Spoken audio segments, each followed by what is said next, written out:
Et ce patron, alors qu'il ne vous traite pas de la façon que vous voulez, vous est-il jamais venu à l'esprit que peut-être Dieu ne vous a pas mis là-bas pour votre bien, mais pour le bien de quelqu'un d'autre? Peut-être que vous êtes la seule lumière dans cet endroit. Restez avec nous dans Jouissez de votre vie.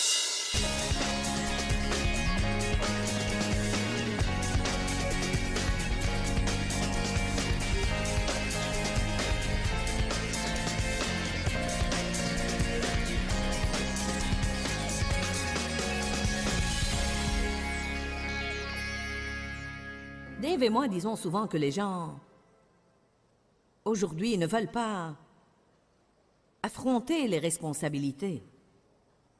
Et c'est vrai si nous regardons les choses de près. Qu'est-ce que l'avortement sinon que les gens veulent faire une chose qui est agréable mais sans vouloir prendre la responsabilité des résultats? C'est une façon de fuir. Les gens fuient le travail dur. Aujourd'hui, nous n'aimons pas les choses difficiles. Nous sommes accros au confort. Si nous ne pouvons pas appuyer sur un bouton pour avoir la chose, nous ne la voulons plus. C'est triste que toute cette facilité, dont je crois que l'ennemi a fourni une bonne partie, est en train de tuer les gens. Les gens n'ont pas l'exercice naturel dont ils ont besoin, alors ils dépensent des millions sur l'équipement. Et les salles de gym, et ça fait boule de neige. Nous vivons dans une société avide où tout le monde veut encore, encore, encore et encore. En fait, il est vraiment étonnant de voir les talents d'artisanat que les gens avaient. Je veux dire l'art et la dextérité des années passées et la façon dont les gens faisaient les choses, la qualité des produits. Mais aujourd'hui, tout le monde est pressé. Nous n'aimons pas investir. Si nous ne pouvons pas nous permettre une chose, nous la faisons facturer. Les gens fuient la responsabilité. Les gens ne veulent pas être responsables. Ils fuient le travail dur. Les gens aujourd'hui fuient les gens difficiles. S'il y a quelqu'un dans notre vie qui est difficile à vivre, nous nous en débarrassons. Les gens fuient les endroits difficiles. Ils n'aiment pas être dans des endroits où ils sont confrontés ou dans des endroits où ils sont corrigés. Les gens fuient leurs péchés et vous ne pouvez pas fuir et vous cacher de votre péché car, quoi que vous fassiez pour le dissimuler, il sera toujours là. Tout ce que vous avez à faire, c'est lire le psaume 32 et le psaume 51 et de voir dans quel genre de conditions se trouve la personne qui se cache de son péché. Car vous ne pouvez pas fuir de votre péché. Il est là pour vous tourmenter. Vous pouvez l'ignorer, mais il ne va pas s'en aller. Les gens s'enfuient d'eux-mêmes, et certains se sont enfuis d'eux-mêmes depuis si longtemps qu'ils se sont dépassés eux-mêmes. Vous avez laissé votre moi dans la poussière quelque part. Vous ne savez même plus qui vous êtes à force de vous enfuir. Les gens fuient la vérité. Ils vivent dans la tromperie, ils jouent au plus fin, les gens fuient le passé. Maintenant, ce message n'est pas pour chaque personne qui est là ce soir, mais si vous n'en avez pas besoin maintenant, au moins ça va vous aider dans l'avenir si vous êtes jamais tenté de fuir. Mais je me permettrai de dire que presque chacun de nous fuit quelque chose. Peut-être un petit peu. Ne prenez pas cet air innocent où je penserais que je me suis trompé de groupe. Les gens qui nous regardent à la télé, combien de millions de gens fuient, fuient, fuient, fuient, fuient. Peut-être que vous fuyez depuis si longtemps que vous ne savez pas que vous fuyez. Certains restent si occupés tout le temps pour ne pas être obligés de penser à leur vie. C'est une fuite.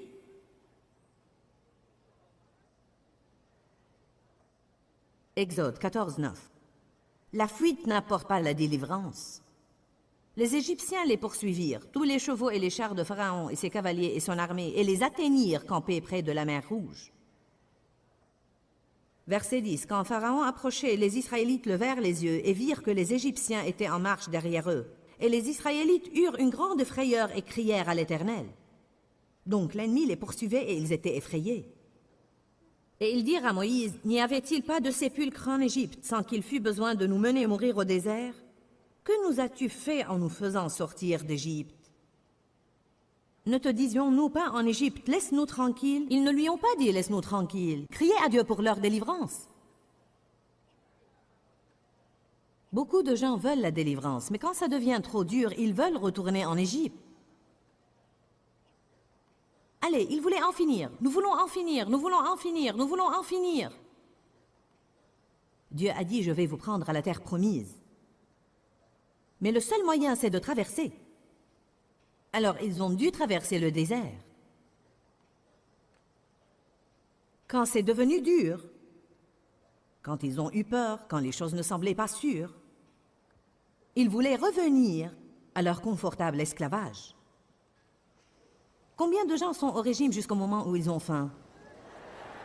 Combien renoncent à la drogue jusqu'au moment où ils ont la tremblote? Vous comprenez ce que je dis? C'est beau d'avoir un bon plan jusqu'au moment où ça devient dur.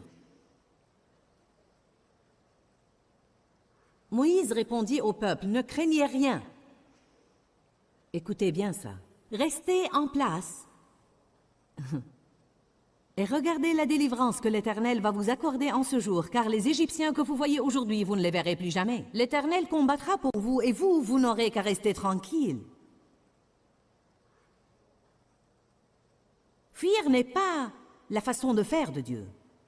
Il dit, quand ça devient difficile, ne fuyez pas, restez en place, priez, laissez-moi vous donner une nouvelle force et de l'énergie.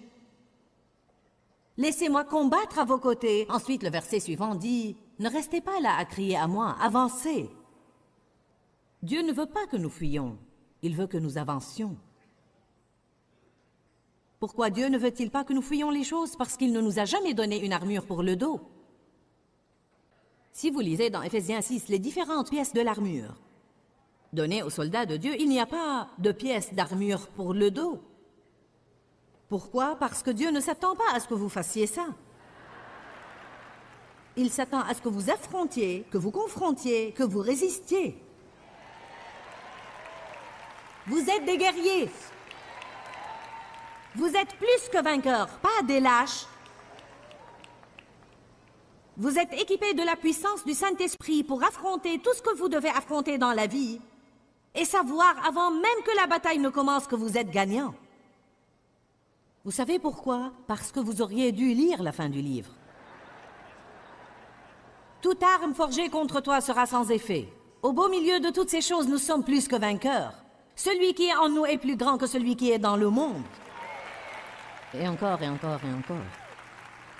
Ça ne sert à rien de croire cela seulement dimanche à l'église. Vous devez prendre ces versets et vous en servir lundi. Quand vous traitez avec une personne difficile, ne dites pas « je ne peux plus supporter cela plus longtemps ». Mais dites « je peux faire tout ce que je dois faire. Et si c'est là que Dieu veut que je sois, alors je ne vais pas m'enfuir car il va me donner la grâce pour rester là. Je vais mener cette chose à bien jusqu'à la fin. » Je veux partager avec vous ce soir une chose étonnante que j'ai trouvée dans la parole de Dieu. Je vais vous montrer 4 exemples de personnes qui se sont enfuies. Mais n'importe où qu'elles étaient, Dieu les trouvait et les renvoyait à l'endroit d'où elles ont fui.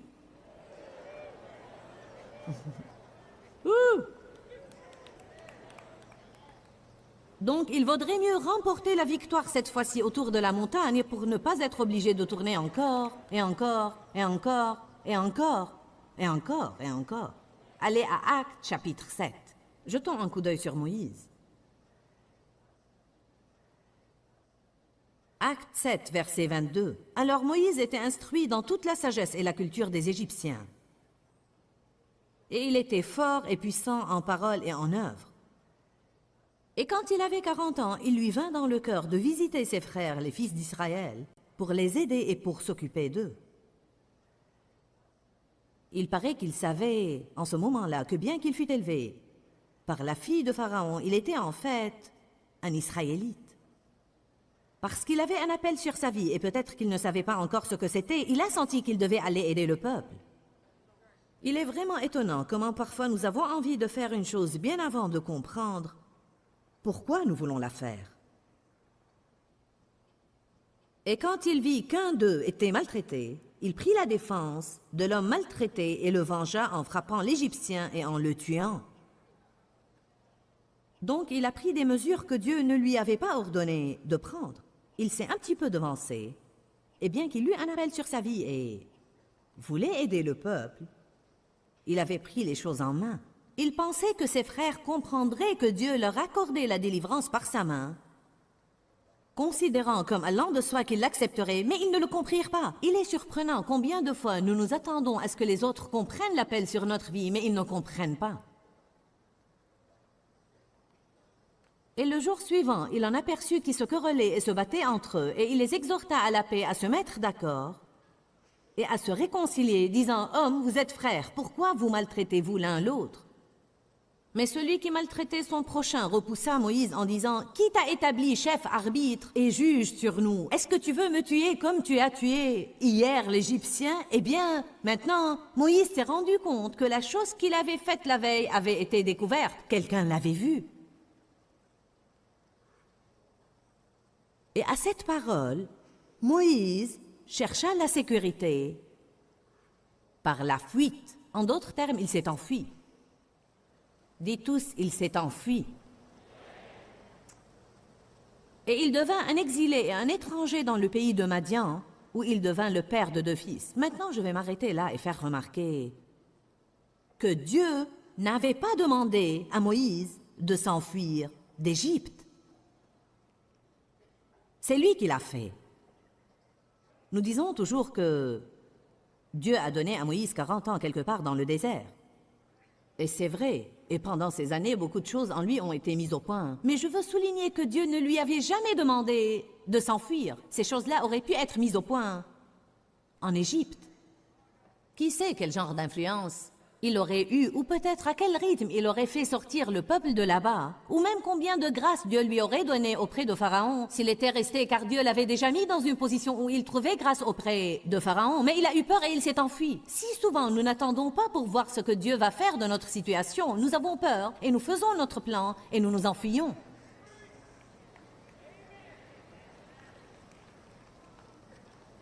Amen.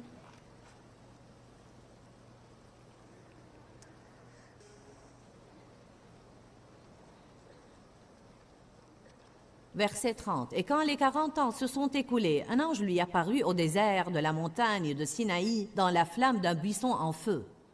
Et quand Moïse le vit, il fut surpris et émerveillé par cette apparition. Et comme il s'approchait pour l'examiner, la voix du Seigneur se fit entendre disant « Je suis le Dieu de tes pères, le Dieu d'Abraham, d'Isaac et de Jacob. » Et Moïse tremblait de peur et était si terrifié qu'il n'osait même pas regarder. Ensuite, le Seigneur lui dit « Ôte tes souliers de tes pieds, car le lieu sur lequel tu te tiens est une terre sainte, et elle est digne de vénération. Parce que j'ai assurément vu la souffrance et l'oppression de mon peuple en Égypte, et j'ai entendu ses soupirs et ses gémissements, et je suis descendu pour le délivrer. Alors va maintenant, je vais te renvoyer en Égypte comme mon messager. Seigneur, ne pourrais-tu pas me les envoyer ici ? Ne pourrais-tu pas charger quelqu'un de les ramener de là-bas? Est-ce que je dois revenir là-bas? Et si le peuple se rappelait de moi? Et si ceci? Et si? Et si? Et si? Oh, ceci en dit long. Nous ne pouvons pas fuir les choses. Vous ne pouvez pas vous éloigner assez pour fuir certaines choses. Car vous savez quoi? Si vous avez une relation qui est difficile pour vous, c'est que peut-être ce n'est pas simplement la faute des autres. Peut-être qu'il y a des choses en vous qui vous font réagir contre cette personne comme vous êtes en train de le faire. Peut-être que vous ne savez pas vous entendre avec quelqu'un qui est différent de vous. Peut-être que vous ne savez pas accepter les autres comme ils sont. Peut-être que vous voulez être là où vous ne voyez pas vos défauts. Alors vous fuyez. Que se passe-t-il? Vous allez être la même personne quand vous commencez la prochaine relation. J'ai bien dit peut-être.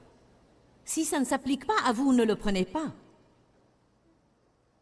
Je vais vous raconter une histoire vécue. Une femme est venue à notre pasteur et a dit « Pasteur, demain je vais me marier pour la 7e fois. » Et elle a dit « Je veux que tu pries que cet homme me traite comme il faut. »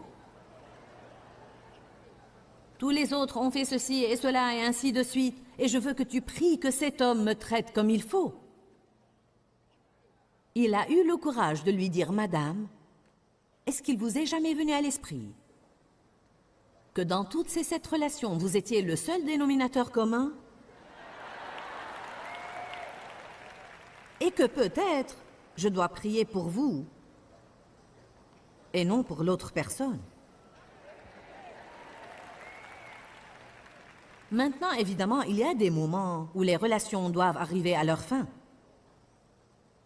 Je n'encourage personne à rester pour être battu tous les jours et pour être maltraité, ou même à garder une relation avec un ami qui exploite et manipule et contrôle. Je ne parle même pas de ce genre de situation. Je parle de, eh bien, nous ne sommes pas compatibles. J'aimerais que vous me disiez qui l'est.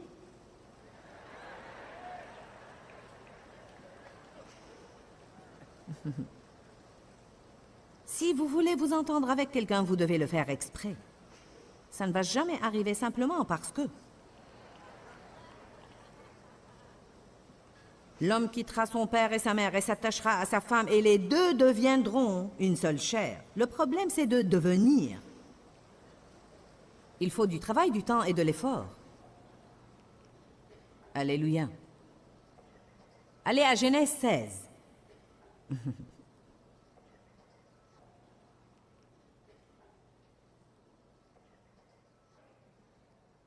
Comme j'ai dit, je sais qu'il y a des moments où vous devez sortir de situation. Mais je pense que presque vous tous convenez que dans notre société d'aujourd'hui, les gens renoncent trop facilement. Pourquoi? Parce que nous ne voulons rien de difficile. Nous devons arrêter de fuir les choses difficiles. Vous êtes loin de Dieu pour tenir bon face aux choses difficiles. Les gens n'ont pas besoin de la puissance du Saint-Esprit pour s'enfuir. Ils ont besoin de la puissance du Saint-Esprit pour tenir bon, pour résister, pour endurer, pour être résolus. Voilà les mots de la Bible sur lesquels nous devons faire des études de Bible. Résolution, endurance, souffrance.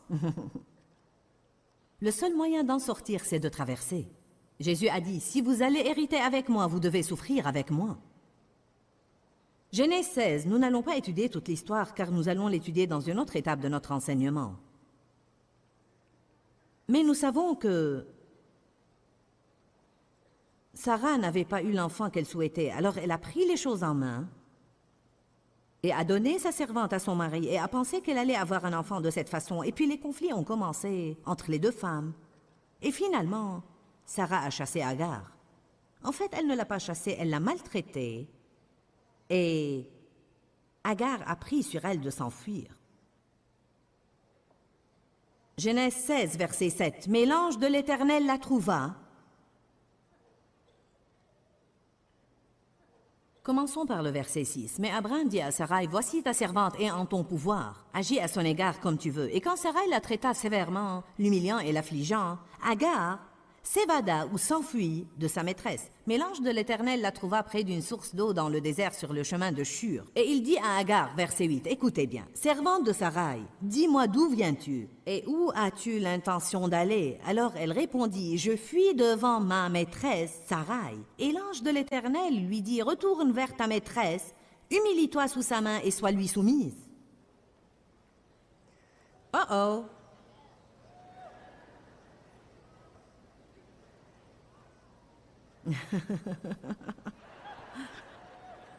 Et ce patron, alors qui ne vous traite pas de la façon que vous voulez, vous est-il jamais venu à l'esprit que peut-être Dieu ne vous a pas mis là-bas pour votre bien, mais pour le bien de quelqu'un d'autre? Peut-être que vous êtes la seule lumière dans cet endroit. Eh bien, n'avez-vous pas demandé à Dieu de se servir de vous? Oh, allez maintenant. Oh Dieu, sers-toi de moi de grâce. Dieu, donne-moi un ministère, sers-toi de moi.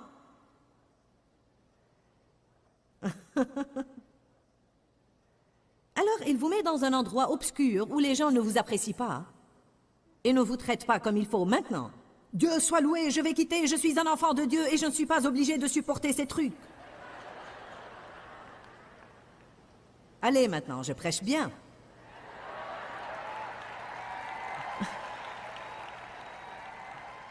Vous est-il jamais venu à l'esprit que dans cette relation que vous avez, que ce soit un mariage ou une relation d'amour ou peut-être une relation d'amitié ou n'importe quoi d'autre, que peut-être il ne s'agit pas seulement de vous et que vous n'êtes pas mené à garder cette relation pour vous, mais peut-être pour quelqu'un d'autre. En fait, Dieu seul sait où je serais si Dave avait décidé de laisser tomber les 2 ou 3 premières années.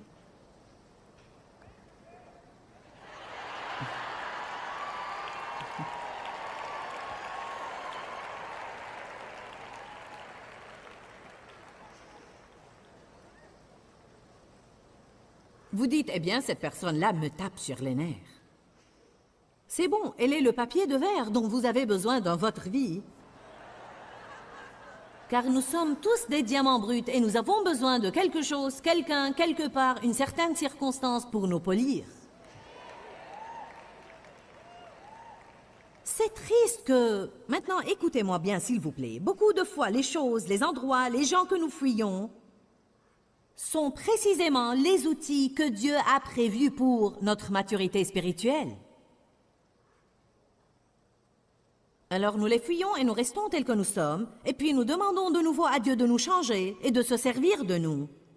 Et il vient avec le même plan de nouveau, mais avec un visage différent.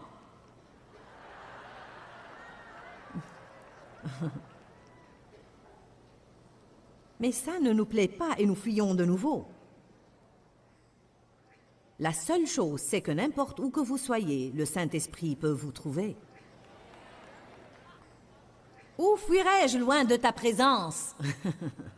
Psaume 139. 1 Roi chapitre 19. Élie a fui Jézabel. Il alla dans le désert et voulut mourir. Oh Dieu, si ça va être comme ça, alors donne-moi la mort. La veille, il était au sommet de la montagne du Carmel à se moquer de 450 prophètes de Baal. Maintenant, il fuit une femme. Une femme! Elle était sans doute du genre méchant.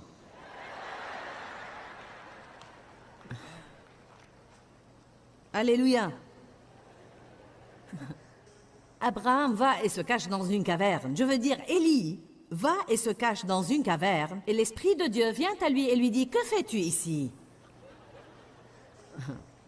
Je pense que Dieu dit à certains de vous dans les endroits où vous vous trouvez, « Que faites-vous ici ?» Fuyant,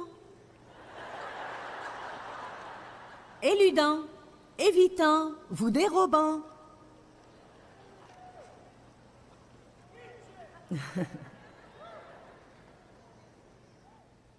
Savez-vous ce que Dieu a finalement dit à Élie?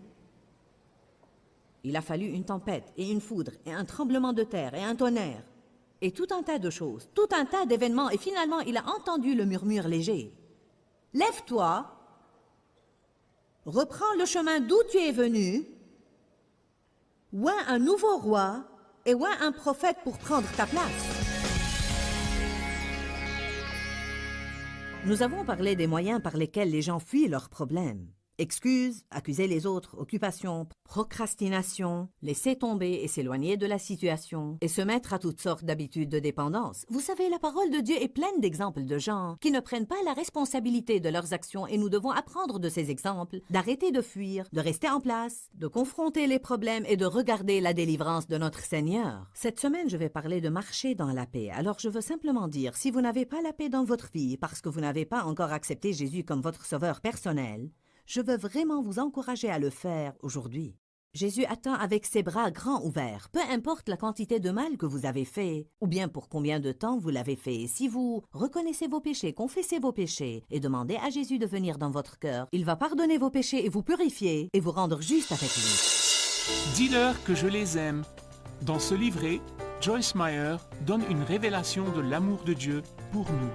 Pour obtenir ce livret gratuitement, écrivez-nous à Joyce Meyer, boîte postale 40095-6300, Larnaca, Chypre. Ou bien visitez notre site web www.joycemeyer.org/fr.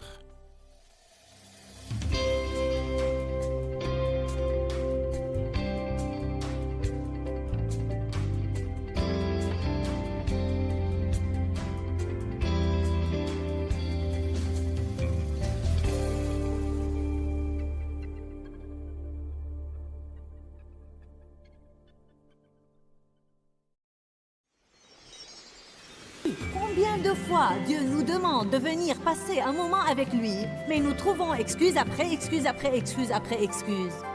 Restez avec nous dans Jouissez de votre vie.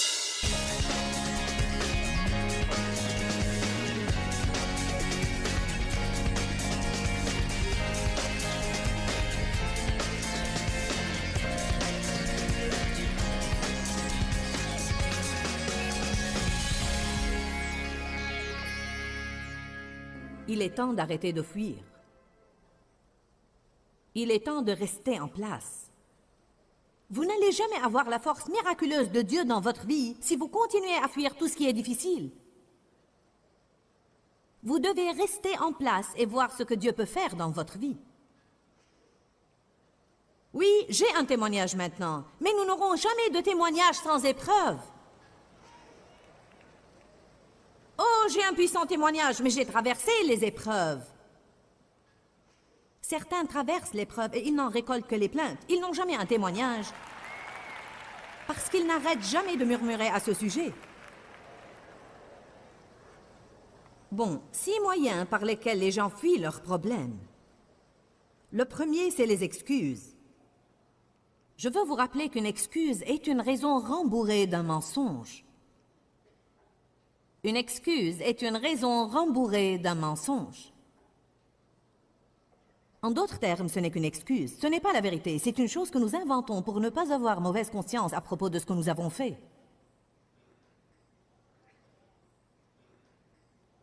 Je me sers beaucoup de l'exemple des gens qui sont en retard pour le travail ou pour un rendez-vous, car lorsque vous avez autant d'employés que nous, vous avez toujours affaire à une poignée de gens qui, quoi que vous leur disiez, n'arrivent pas à arriver à temps. Ce qui est étonnant, c'est qu'ils ont toujours de nouvelles excuses. Toujours. Ils ont des enfants qu'ils n'arrivent pas à faire bouger le matin. Que font donc tous les autres de leurs enfants? C'est le trafic. Pourtant, les autres conduisent dans le trafic et ils arrivent à temps. C'est ceci, c'est cela, c'est autre chose. Vous savez quoi? Il n'en est rien, c'est une excuse.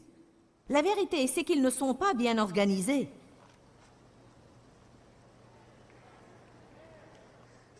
Ils n'ont laissé aucune marge pour une chose qui pourrait survenir et à laquelle ils ne s'attendaient pas.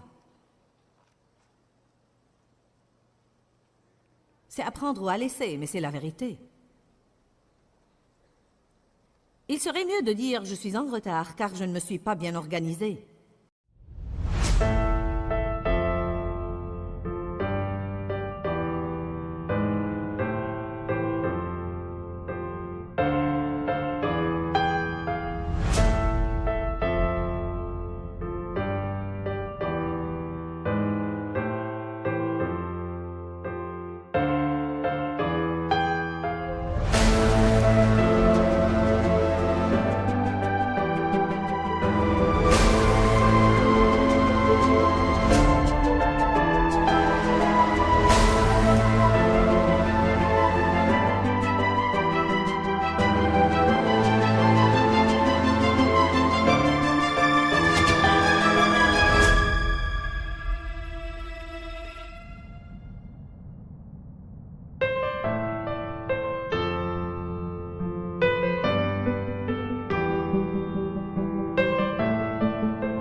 À ce moment-là, la vérité nous affranchira et nous commencerons à faire ce qui est juste. Le problème avec les excuses, c'est qu'elles nous trompent et nous ne changerons jamais.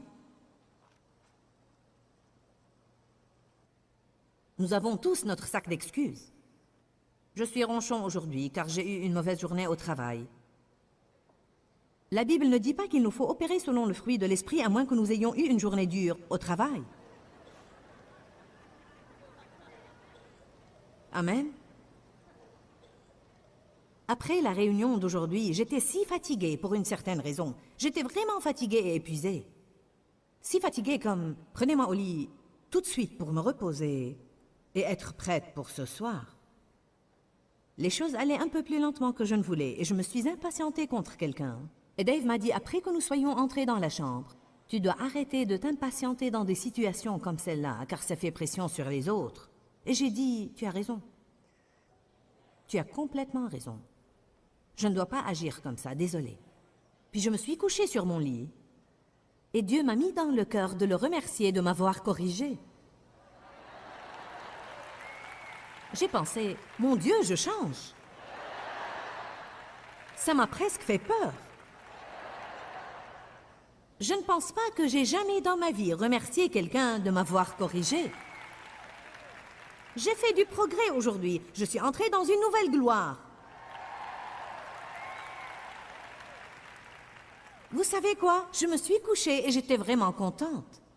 Mais quand nous trouvons des excuses, nous restons là où nous sommes.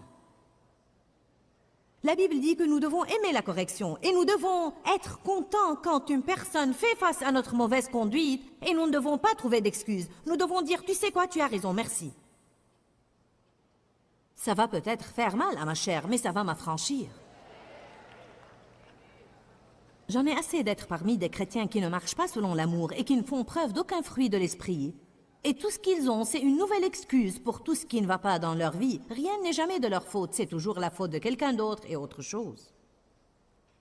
C'est un moyen de fuir. Les excuses sont un moyen de fuir. Allez, est-ce que quelqu'un a besoin de ça ce soir?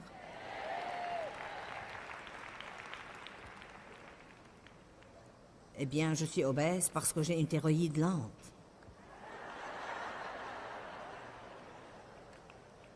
C'est héréditaire. Non, je ne mange pas beaucoup.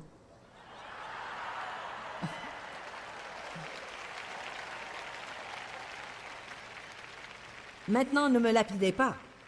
Je dois me dire la même chose. J'ai toujours été une adolescente bien en chair. J'ai toujours été au régime. J'ai mené cette bataille toute ma vie. Et toute ma vie, j'ai dit, j'ai une thyroïde lente, j'ai une thyroïde lente.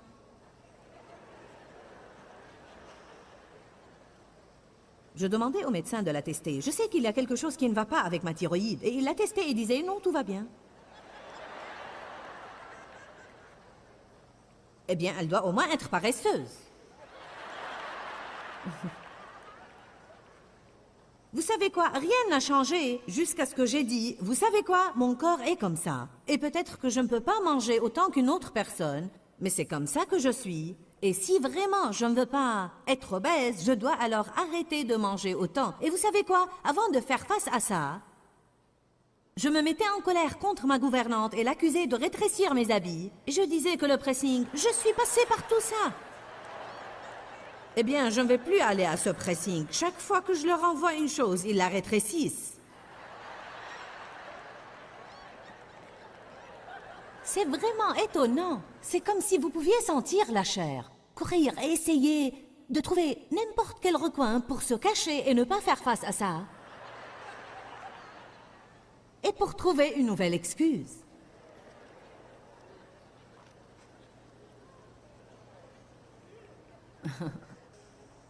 C'est un peu comme lorsque nous n'avons pas été élevés dans l'amour familial et nous passons notre vie à essayer de gagner l'amour de quelqu'un qui ne va jamais vraiment nous aimer. Vous êtes blessé, vous saignez, vous êtes blessé, vous saignez. En fait, un jour, je suis finalement allée me regarder dans le miroir et j'ai dit, tu sais quoi, Joyce?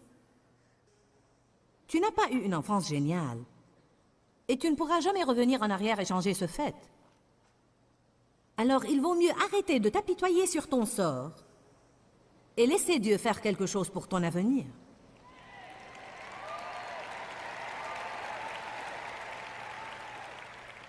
Ce n'est pas un des 6 moyens, mais je me disais aujourd'hui, je dois développer ce message à 7 moyens de fuir, car je pense que l'apitoiement sur soi en est un autre.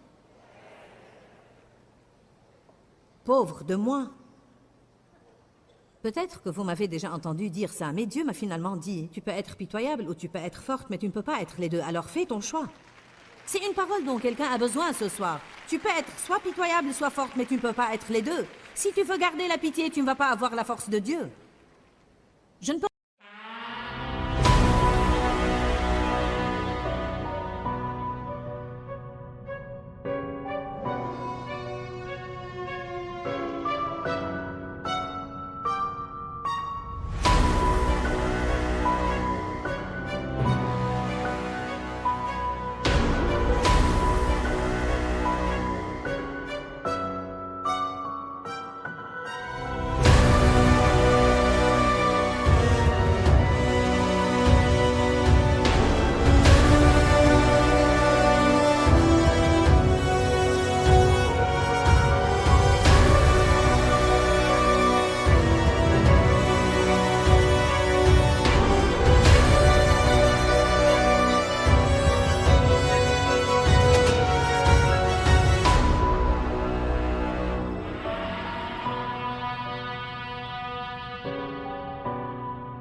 À l'égard de ce que les gens m'ont fait quand j'étais trop jeune pour faire quoi que ce soit. Mais je peux faire quelque chose pour ma vie maintenant. Parce que j'ai la force de Dieu à mes côtés et la première chose que je peux faire, c'est pardonner aux gens qui m'ont fait du mal et ne pas rester rancunière.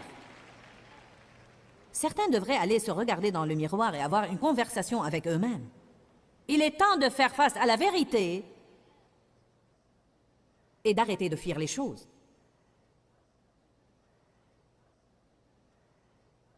Luc 14, 18.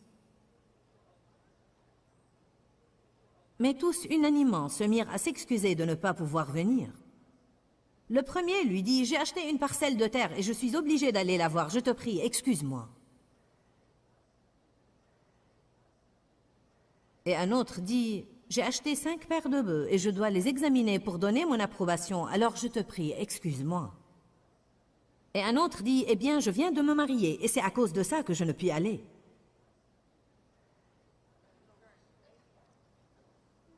Cela représente une histoire où Jésus invite les gens à venir à sa maison et à dîner avec lui et à passer un moment avec lui. Combien de fois Dieu nous demande de venir passer un moment avec lui, mais nous trouvons excuse après excuse après excuse après excuse. Eh bien, j'ai ces enfants dont je dois m'occuper car tu me les as donnés, Dieu, et j'ai cet époux qui m'accable de responsabilités. Et ainsi de suite. Vous savez quoi?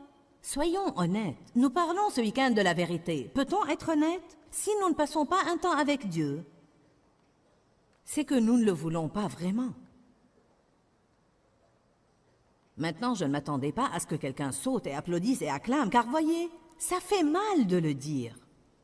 Nous ne voulons pas le dire, car nous voulons dire, eh bien, c'est à cause de ceci et à cause de cela. Mais la vérité, c'est que, allez, messieurs, dames, nous voulons la vérité ce soir.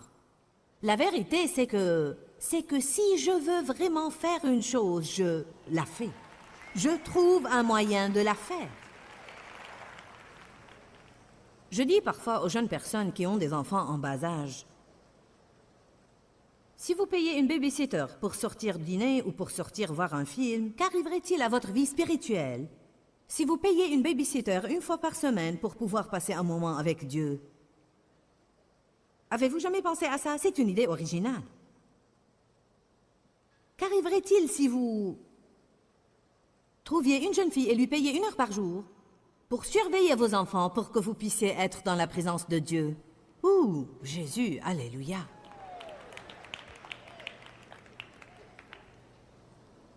Il y a un moyen. Si nous voulons vraiment le faire, nous trouverons un moyen. Vous pouvez trouver une autre jeune mère chrétienne qui veut elle aussi passer un moment avec Dieu. Échangez 1 heure avec elle. Surveillez ses enfants 1 heure pour qu'elle puisse passer un moment avec Dieu et laissez-la surveiller les vôtres. Soyez créatifs.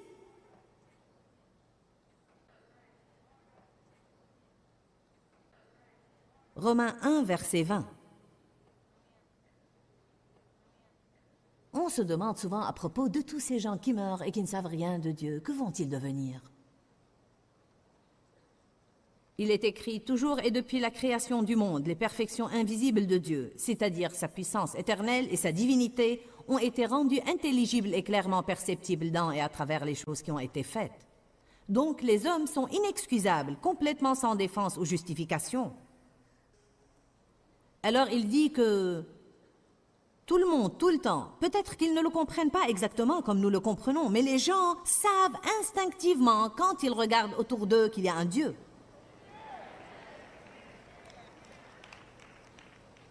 Dieu est un Dieu de justice et nous savons qu'il ne va pas condamner quelqu'un qui n'a pas eu la chance adéquate. Et Dieu donne à tout le monde la chance d'une certaine façon. Je crois vraiment à ça. Regardez Romains 2, verset 1. « Tu n'as donc ni excuse, ni défense, ni justification, ô homme, qui que tu sois, en jugeant et en condamnant les autres, car en te faisant passer pour juge et en prononçant un verdict contre les autres, tu te condamnes toi-même, parce que toi qui juges, tu fais habituellement exactement les mêmes choses pour lesquelles tu juges les autres. » Dites tous pas d'excuses. Ce sont tous ces « mais » qui nous posent des problèmes. Je sais que je ne devrais pas faire ça, mais... Je sais que je devrais me lever et éteindre la télévision, mais...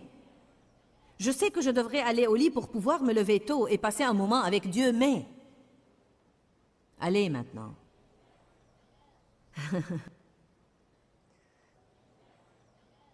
C'est exactement ce qui est arrivé aux espions que Moïse a envoyés dans la terre promise pour explorer le pays et voir si c'était vraiment un bon pays. Ils y sont allés et ont dit « Le pays est magnifique, nous en avons apporté les fruits ici et ils sont énormes, mais... »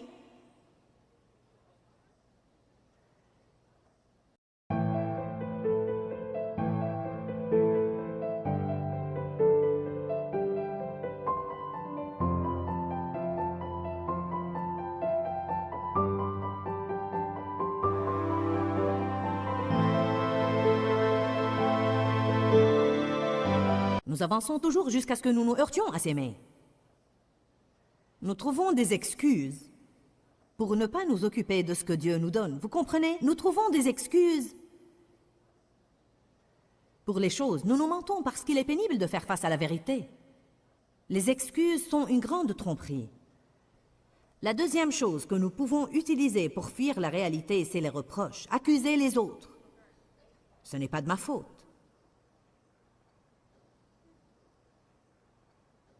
Adam a accusé Ève. Ève a accusé le diable. Allez à Genèse 2. Ça a commencé dans le jardin et ça n'a jamais arrêté. Je veux vous montrer une chose que peut-être vous n'avez jamais remarquée. Genèse 2, versets 7 à 9. Puis l'Éternel Dieu forma l'homme de la poussière de la terre et souffla dans ses narines un souffle de vie, et l'homme devint un être vivant. Puis l'Éternel Dieu planta un jardin du côté de l'Orient, et il mit l'homme qu'il avait formé dans le jardin d'Éden. Maintenant, regardez les versets 16 et 17. Et l'Éternel Dieu ordonna à l'homme, disant... C'est intéressant. L'Éternel Dieu ordonna à l'homme, disant...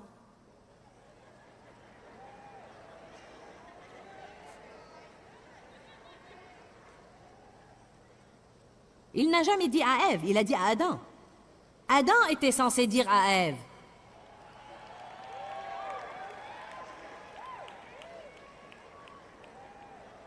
Certains hommes ne lèvent même pas les yeux. Vous savez ce que je pense? Écoutez-moi, je m'adresse aux dames aussi, alors ne vous formalisez pas. La Bible dit, Dieu a ordonné à l'homme, tu ne mangeras pas de cet arbre. Je ne sais pas vraiment où était Adam quand Ève a été tentée par le diable et a mangé, mais la Bible dit, elle mangea et elle en donna aussi à son mari et il mangea. Donc il devait être là-bas. Est-ce qu'il regardait tout ça? N'a-t-il rien dit? N'a-t-il rien fait? Lui a-t-il au moins dit ce que Dieu avait dit? Et s'il l'avait fait, quand il a vu qu'elle était tentée, a-t-il intervenu et pris sa responsabilité en tant que chef de famille?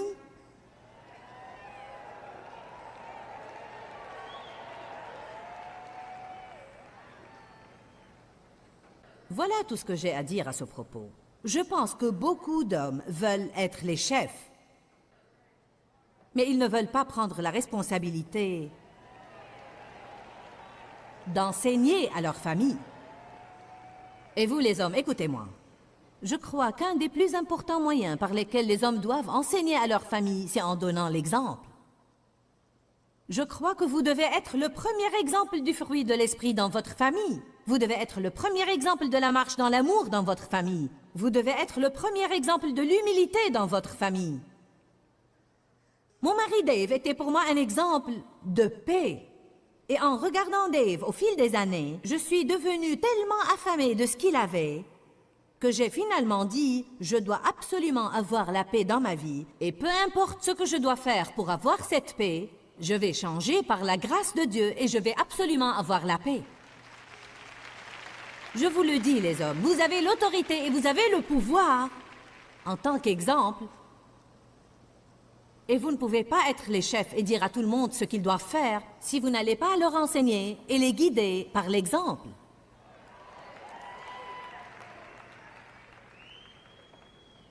Vos femmes doivent vous voir passer un moment avec Dieu tous les jours. Vos enfants également doivent vous voir vous lever tôt et passer un moment avec Dieu tous les jours. Ils vont apprendre à le faire parce qu'ils l'ont vu toute leur vie. Vos enfants vont grandir et être affectueux envers leur conjoint s'ils vous voient affectueux envers la vôtre. Ensuite, quand tout ça s'est passé, Adam n'a pas pris sa responsabilité. Quand Dieu les a trouvés cachés, fuyant, allez maintenant, essayant de s'occuper d'eux-mêmes. Quelle était la première chose qu'ils ont fait lorsque Dieu leur a ouvert les yeux et qu'ils ont réalisé qu'ils étaient nus? Ils ont fui, ils ont essayé de se faire des habits des feuilles du figuier.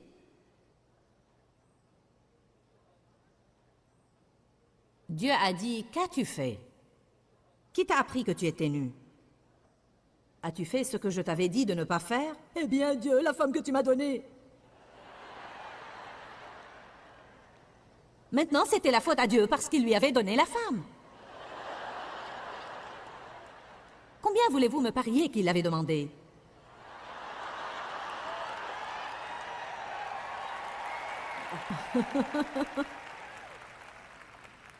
Certains ont eu ce qu'ils ont prié pour avoir et maintenant ils ne veulent pas s'en occuper.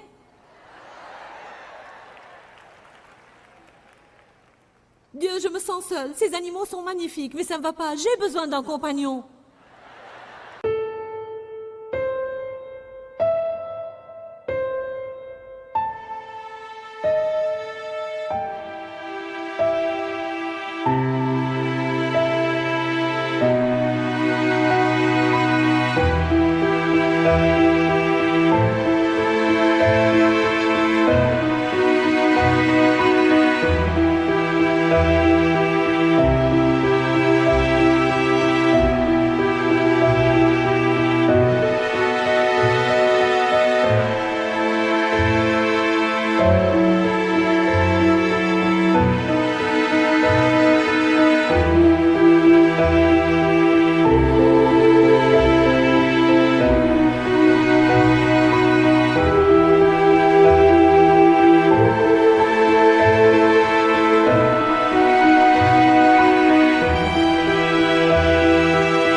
cette femme que tu m'as donnée,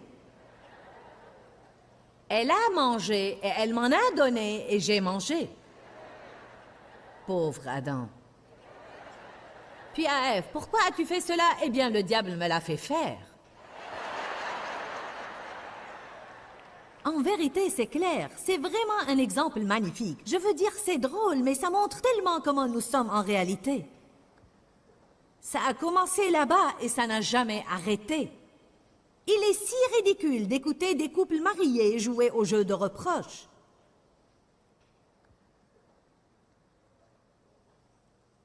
Si nous sommes en retard, c'est ta faute. Non, c'est ta faute. Si tu avais fait ça, nous ne serions pas en retard.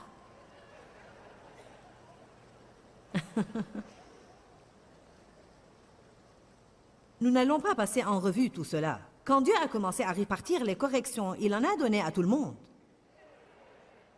Il a dit, d'accord, Adam, voilà ce qui va t'arriver. Et Ève, voilà ce qui va t'arriver. Et serpent, voilà ce qui va t'arriver.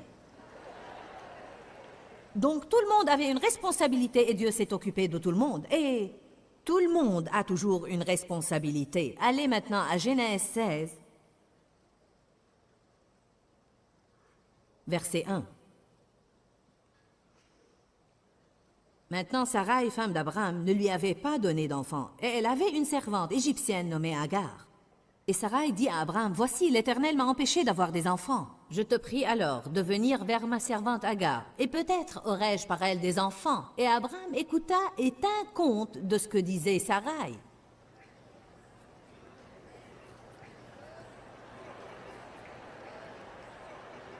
C'est la soirée des hommes.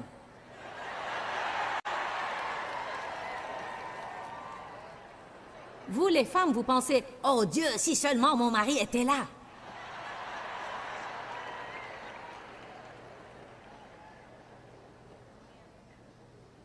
Qui dit que parce que votre femme a une idée lumineuse, vous êtes censé faire tout ce qu'elle dit?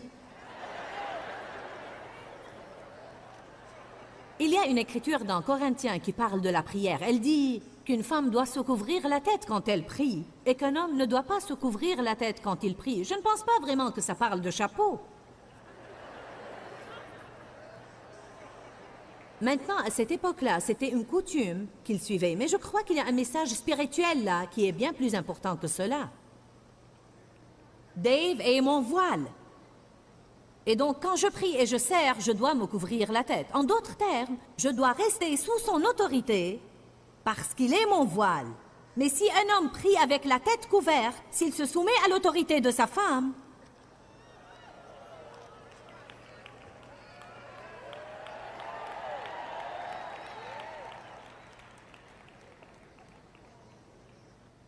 oui chérie, oui chérie, oui chérie.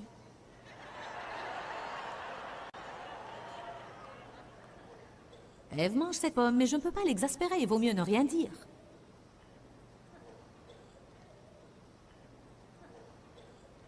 Ce que Sarah veut faire n'est pas une bonne idée, mais il vaut mieux ne pas l'affronter. Elle se mettra en colère si je ne la laisse pas faire ce qu'elle veut. Vous allez être tenu pour responsable. Je suis vraiment impitoyable ce soir, n'est-ce pas?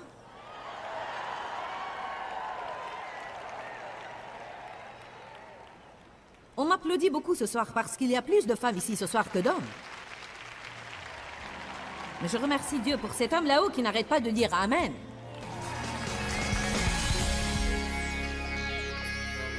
Nous avons parlé des moyens par lesquels les gens fuient leurs problèmes. Excuses, accuser les autres, occupation, procrastination, laisser tomber et s'éloigner de la situation et se mettre à toutes sortes d'habitudes de dépendance. Vous savez, la parole de Dieu est pleine d'exemples de gens qui ne prennent pas la responsabilité de leurs actions et nous devons apprendre de ces exemples, d'arrêter de fuir, de rester en place, de confronter les problèmes et de regarder la délivrance de notre Seigneur. Cette semaine, je vais parler de marcher dans la paix. Alors, je veux simplement dire, si vous n'avez pas la paix dans votre vie parce que vous n'avez pas encore accepté Jésus comme votre sauveur personnel, je veux vraiment vous encourager à le faire aujourd'hui.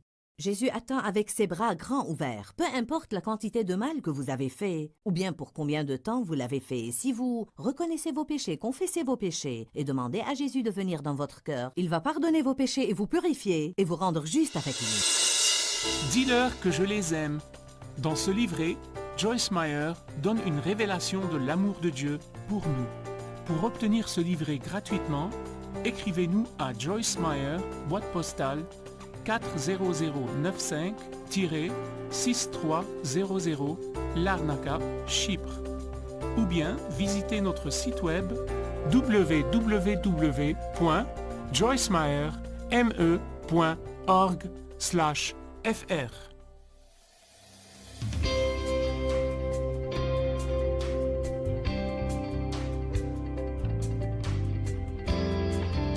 Step 1, wake up early, gonna rise with the sun. Step 2, get some good, some food in you. Step 3, think real hard about what you wanna be. Step 4, everybody just do your thing. Wake up, today's gonna be a good day. Wake up, today's gonna be a good day. Wake up, today's gonna be a good day. Wake up, today's gonna be a good day. Wake up, today's gonna be a good day. Wake up, today's gonna be a good day. Wake up, today's gonna be a good day. Wake up, today's gonna be a good day. Yo. Set your affirmations, aspirations. I got shit to do, the aftermath of preparation. Good food, good mood, blood in circulation. One step at a time, yeah, that's how you make it. Set a goal you control and the steps you take them. I try to pick one thought, have some concentration. And if I make a mistake, it's called education. I try to do this every day, call it replication. Wake up, today's gonna be a good day. Wake up, today's gonna be a good day. Wake up, today's gonna be a good day. Wake up, today's gonna be a good day. Wake up, today's gonna be a good day. Wake up, today's gonna be a good day. Wake up, today's gonna be a good day. Wake up, today's gonna be a good day. So life ain't easy, yo, I think there's a reason though. Ups and downs, just like every different season, yo. Sometimes I'm high, other times I'm barely breathing, though. I always gotta fight and hide from the demons, yo. Negative thoughts are poison, they rot. Head full of flies, so here come the clouds. They'll never stop unless I can swap all the bad for the good in my head when I'm lost. Yeah, so I'ma fake it till I make it. Positive thoughts are overtaken, I got patience. One day at a time is how you operate a cadence. A flow, you grow, you show yourself a foundation. Stay away from all the shit that causes temptation. I know that I like to do it cause it's sensation. I live my life in my head like a narration. Don't expect greatness, do my best, man, I'll take it. Wake up, today's gonna be a good day. Wake up, today's gonna be a good day. Wake up, today's gonna be a good day. Wake up, today's gonna be a good day. Wake up, today's gonna be a good day. Wake up, today's gonna be a good day. Wake up, today's gonna be a good day. Wake up, today's gonna be a good day.